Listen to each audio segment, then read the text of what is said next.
前交通部长郭耀基23暗时因为主动脉剥离送病院急救，开刀了后情形无理想。24中昼呢，这家属同意陪讲放弃急救。这郭耀基食到69岁，医生也要提醒讲，即马早暗温差是差真大，真高引起到这高血压。那这高血压呢，就是主动脉剥离的主要原因之一，请民众爱特别注意。我是一个政治犯。 我不是一个贪污犯。对假头化案案，伊是前交通部长郭耀基第23案传出因为主动脉剥离，送去成功病院急救，院方紧急开刀装叶克膜，手术了后继续伫家后病房观察，最后经过治安甲死神对抗。郭耀基家属24世纪同意备讲在1点医毒卫生设备，宣告死亡，享受69岁。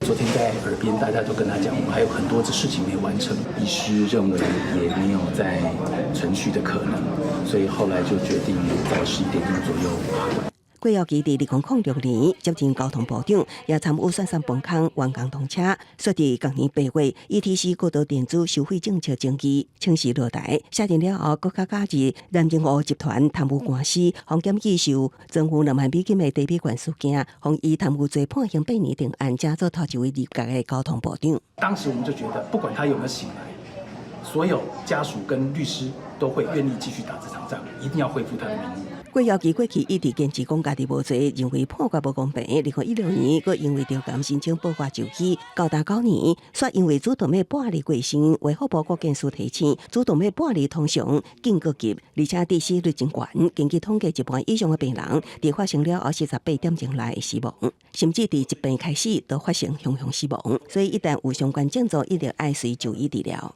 血管内的压力突然上升的时候，那像一把刨刀一样，就把主动脉内膜把它刨起来，造成主动脉破裂的话，基本上它的预后是非常差的。医师也特别提醒，大约90%拢是高血压引起，民众爱妥善控制血压。另外，高血脂有部分习惯，长期透暝唔困，情绪波动大，甚至天气变化，里面温差上大，拢是高风险因子，袂当疏忽。公司新闻采访报道。